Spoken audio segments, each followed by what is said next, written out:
Olá, olá. Oi, gente, tudo bem? Hoje eu vou estar testando com vocês um novo formato de vídeo, que é o formato Edita e Fala. Mas para quem está escutando pelo Spotify, vai ser só um podcast. Mas se você quiser ver o vídeo, acompanhar o vídeo enquanto escuta, o vídeo está disponível no YouTube. Se você já está escutando no YouTube, acompanhe também uns episódios que estão disponíveis no Spotify. E, claro, me sigam no Instagram, gente, por favor, porque meu Instagram ele é meio flopado. Então, assim, preciso da ajuda de vocês, tá bom? Me sigam lá, me divulga também, porque, como vocês vão ver nesse vídeo, o trabalho que eu tenho tentado fazer nas plataformas de redes sociais é um trabalho trabalhoso.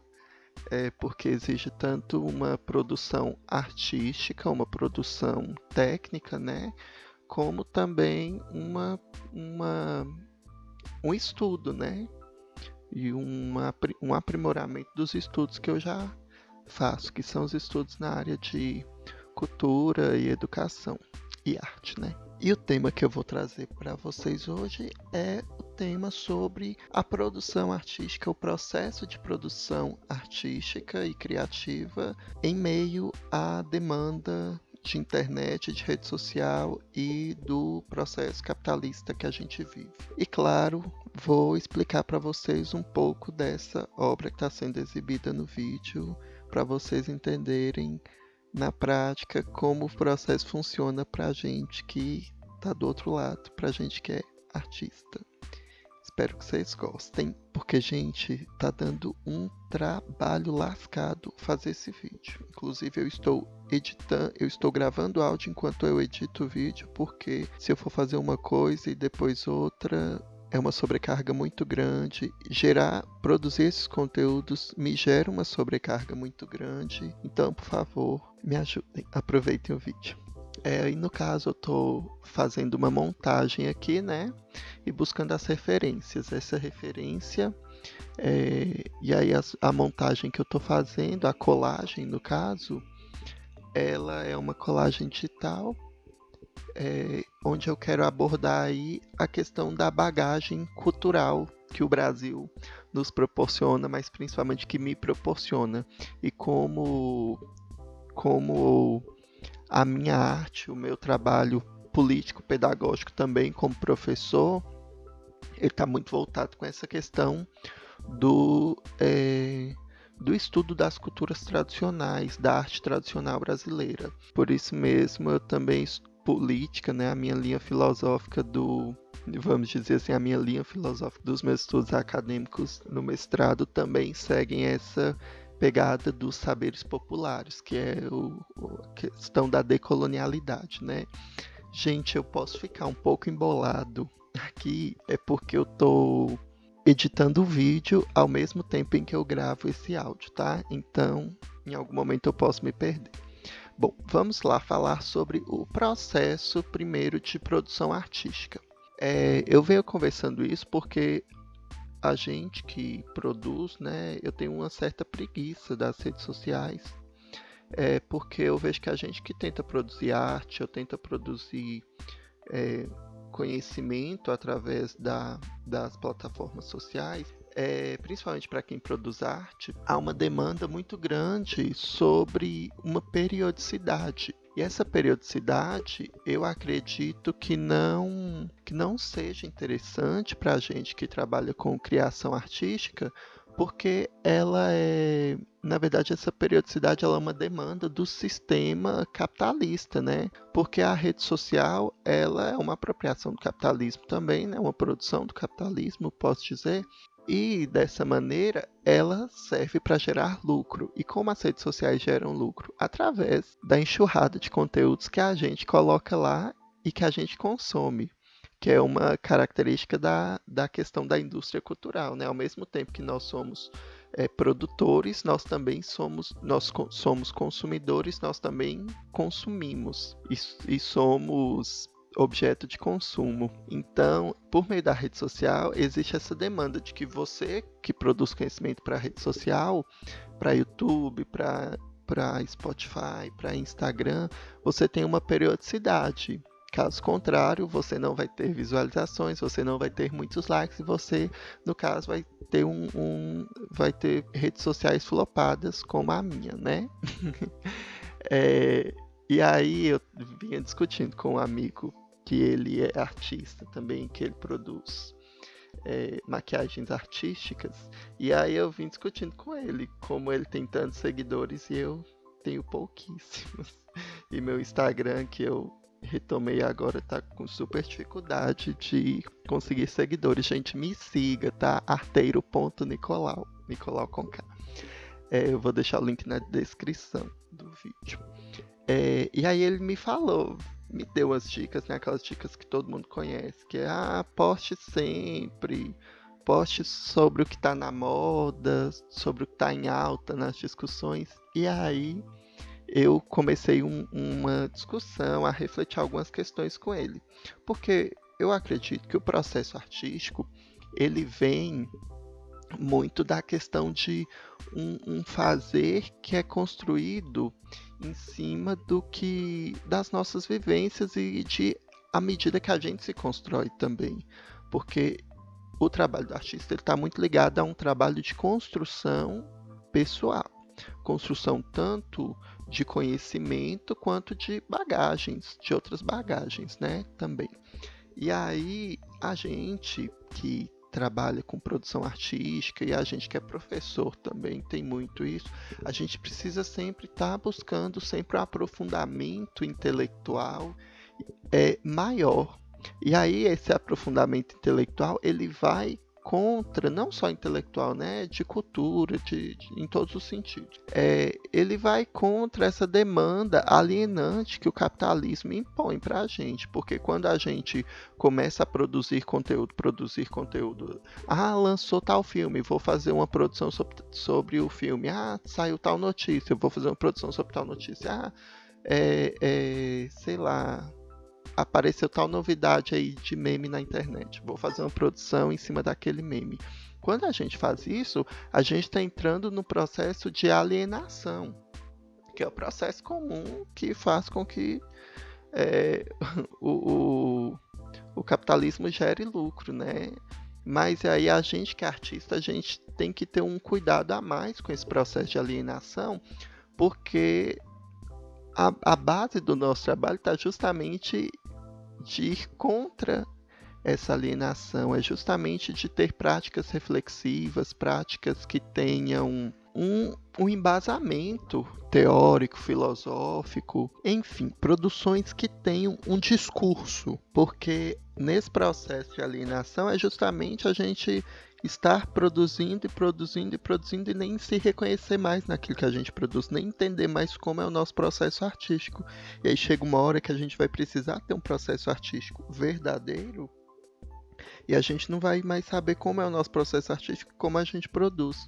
Porque a gente simplesmente produziu em escala e a gente produziu de maneira automática. A gente não fez um processo artístico, um processo intelectivo, um processo com identidade. Foi apenas uma produção repetida, uma produção de uma demanda que veio externa e não uma produção a partir de reflexões e de um amadurecimento de uma ideia e de um discurso por meio da arte. E tem algo a ser dito. E aí, quando a gente entra nesse processo de produção de conteúdo, claro, existem pessoas que são especificamente produtores de conteúdo, como outros youtubers e tal, que eles têm também o processo deles, mas o trabalho deles é diferente. Então eu acho que no caso desses outros produtores de conteúdo, o processo deles não fica tão a desejar, no caso de o processo de formação pessoal deles não fica a desejar, porque o trabalho deles não tem, vamos dizer, uma exigência, um teor de aprofundamento tão grande. Mas a gente que trabalha com arte, a gente precisa ter essa questão mais embasada dentro do nosso processo, né? Senão a gente vira um produto industrial e a ideia não é essa. eu gosto do conceito que a filosofia traz de mimesis, né? Que é o que vem do meme, que é a repetição. E aí o artista, eu sempre acho que o artista ele precisa dizer algo. A arte dele precisa comunicar, precisa trazer um questionamento, precisa trazer uma pergunta, ou precisa trazer uma, até mesmo assim, na questão mais óbvia, né, de senso comum, trazer uma apreciação do belo. Mas até mesmo essa apreciação do belo, ela vem de uma bagagem intelectual, de uma bagagem de experiência, de uma bagagem técnica que o artista tem, né? Se ele não tiver essa bagagem, não tem como ele produzir. E essa, ou melhor, ele pode produzir, mas será que aquilo que ele produz vai ser arte? Ou é apenas produto de consumo? Aí a gente faz essa diferença, né?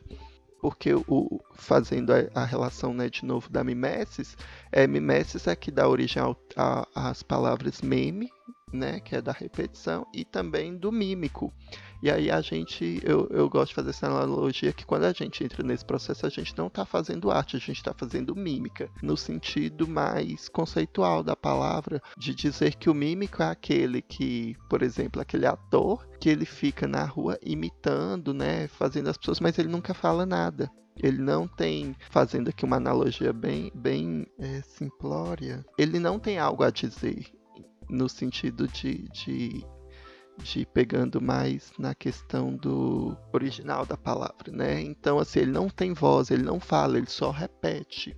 Ele repete o que o outro. E aí, quando a gente que é artista entra nesse processo, a gente tá fazendo uma repetição, mas não tá dizendo nada. Eu gosto muito de falar sobre o processo, né? Porque o processo é o que faz a gente entrar em contato com a questão da poiesis, que é outro termo que vem da filosofia, que é sobre essa coisa da abstração, do belo, de entrar em contato com a beleza. Não que a arte sirva para ser bela, né?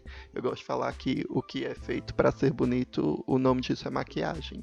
A arte, ela tem muitas outras funções além disso. E aí, eu gosto muito de falar sobre o processo, porque o trabalho de arte, ele não ocorre de maneira instantânea. Você não chega e senta e vai fazer. Você não chega e tem uma inspiração e começa a fazer. Não é assim. Tem muita gente que não é da arte, tem muita gente que é da arte que ainda acredita que as coisas sejam dessa maneira, né?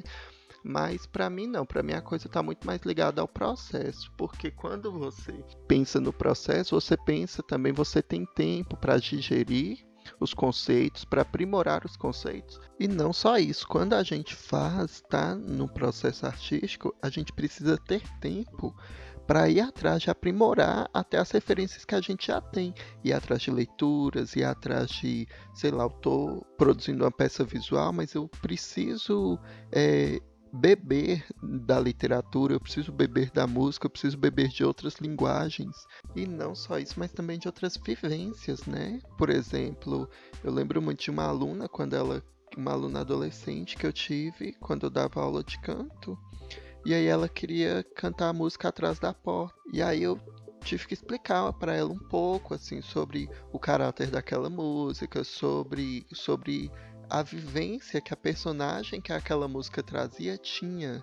Então a gente precisava olhar, interpretar essa peça, a gente como intérprete, como o fazedor da arte, a gente precisa se identificar, a gente precisa ter a bagagem também para fazer aquilo. E aí, no caso, a personagem da música Atrás da Porta é uma mulher madura, é uma mulher que já vivenciou muitos amores e que já sabe o que é sofrer ferozmente por amor. Então, o ideal é que uma pessoa que vai interpretar aquela música já tenha passado por isso para que possa colocar aquilo que ele tem naquele fazer. Claro que não é uma proibição, mas é uma questão de bom senso. Então no processo artístico, a gente também está no processo de aprimoramento da própria bagagem que a gente tem, além da aquisição de outras bagagens. E isso tudo é um processo de maturação, e até pensando no sentido estrito da palavra, assim, de algo que precisa de tempo para se desenvolver e ser consumido, do processo e da própria obra, que vai se tornar outra obra, uma obra diferente, mais aprofundada e mais embasada no resultado final. Um exemplo é essa peça do vídeo, onde eu começo com uma ideia, que a minha ideia no caso seria fazer uma obra fazendo a relação da minha figura com a arte e apresentando a minha logo, né? Que essa logo, inclusive, ela é inspirada no minimalismo, no surrealismo da Bauhaus. Coisa que, né, eu fui aprimorando durante o processo. Inclusive, até para fazer essa logo, eu tive que fazer letra por letra. Essa fonte fui eu mesmo que produzi. E por que eu produzi? Eu poderia pegar uma outra fonte qualquer que tivesse próximo ao que eu queria e utilizar. Seria mais fácil, seria mais rápido, o produto seria entregue mais rápido. Mas a ideia que eu digo é justamente essa, de você se aprimorar. A partir do momento que eu quis fazer essa fonte dessa maneira, eu tive que me aprofundar um pouco mais no estudo da Bauhaus, no que a Bauhaus tentava trazer como estética. E aí eu tive que me aprimorar também na prática de criar uma fonte, que era uma coisa que eu não sabia e que eu aprendi a partir desse processo. Então, assim, no processo eu já aprendi mais e eu já me aprimorei mais como artista, como designer. E aí, quando a gente fala de arte, a gente fala mais dessa coisa do processo. Quando a gente vai falar da produção em massa, ou da produção em grande escala, a gente vai falar do design. Então, fechando aqui a questão do amadurecimento da obra, vocês veem que eu comecei com uma ideia, era um fundo rosa, uma casa que estava ali o básico do que eu queria, e à medida que eu fui construindo, eu fui fazendo alterações, tanto que aqui vocês estão pegando só o final mesmo, que esse final aí, só para fazer esse final aí, demorou cerca de umas 2h30, mais ou menos. Mas eu já tinha começado um dia antes. Eu tinha dedicado várias horas, então eu parei até para assimilar, para organizar minhas ideias. E aí no outro dia que eu retomei, e aí foi só para finalizar uma ideia que eu amadureci e que eu pesquisei, que eu estudei e me aprofundei mais de um dia para o outro. Porque eu queria falar da cultura popular, eu queria falar de cultura, de arte, mas não posso só falar de qualquer maneira. Então eu precisei criar um discurso através das imagens e intervenção nas imagens para aprofundar o próprio discurso que eu já estava montando ali com elas. Há uma maturação, e a maturação ela precisa de tempo. Você não senta e faz ela do início ao fim de uma vez só. Antes disso eu já tinha feito toda uma construção, refeito, pensado alguns conceitos, e à medida que eu fui fazendo, eu fui aprimorando os meus conceitos e reconstruindo. Por exemplo, no início tinha uma casa mexicana ao fundo, que é uma coisa que está muito ligada ao que eu queria dizer desde o início, que é a questão da cultura popular, da cultura que vem do povo e de como isso gera uma estética. E tinham essas duas esculturas, que é uma escultura aqui de 3 figuras que eu não sei de quem seria. E tem uma outra mão que é uma mão de uma escultura também, que diz que me lembrou muito a mão do Adão, né? Daquela obra do Michelangelo que tem Adão e a figura de Deus tocando-se. Que é uma questão de uma arte europeia. E aí eu faço, como a minha pegada é uma pegada decolonial, que é de valorizar os saberes dos povos tradicionais, vamos assim dizer, e também da arte não escolarizada, por exemplo, da arte não acadêmica. Aí eu venho trazendo outras figuras. Então eu faço uma pichação, né, que é arte urbana, e que muitos não consideram arte, e no meu ver tem um sentido artístico, sim, e político, né, que é uma função da arte que as pessoas não entendem. Ali junto com uma pintura nas mãos que vai remeter à questão da iconografia indígena, das pinturas corporais indígenas. E aí eu fui fazendo intervenções nessas obras europeias com a arte urbana, com a arte mais atual, que depois vocês vão ver outras que eu faço lá na frente. Então a ideia é de ironizar com essa arte europeia, que é o que é imposto para a gente desde sempre, e valorizar a arte brasileira e a cultura brasileira, que a gente tem, a arte popular e a cultura brasileira.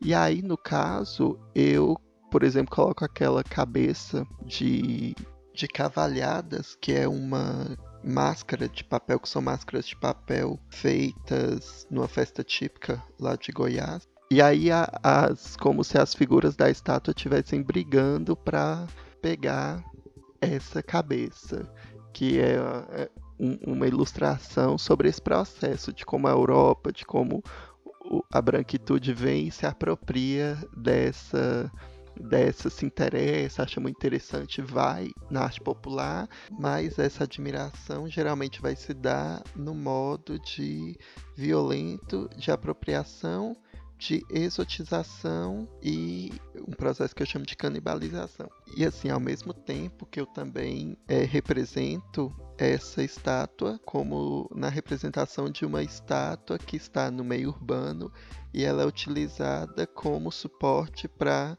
manifestações de protesto, ali no caso da Marielle, e numa ilustração que algumas artistas usam para representar o feminismo, sendo usadas não como arte, mas como suporte para uma intervenção política que se torna arte, ignorando o caráter imposto, que é imposto para a gente desde sempre, da produção europeia como uma arte divina e única, e ao mesmo tempo discutindo a questão de como as intervenções políticas elas se tornam arte sem saber e sem que muitas vezes fosse a intenção daquela intervenção. Mas isso a gente vai discutir no outro vídeo, que é o vídeo onde eu vou abordar a temática de apropriação do artesanato pelo design. E aí essa discussão vai ser ferrenha, mas vai ficar para outro vídeo. Espero que vocês tenham gostado. Me sigam lá no Instagram, por favor. Deixe seu like e compartilha, gente, por favor. Beijos.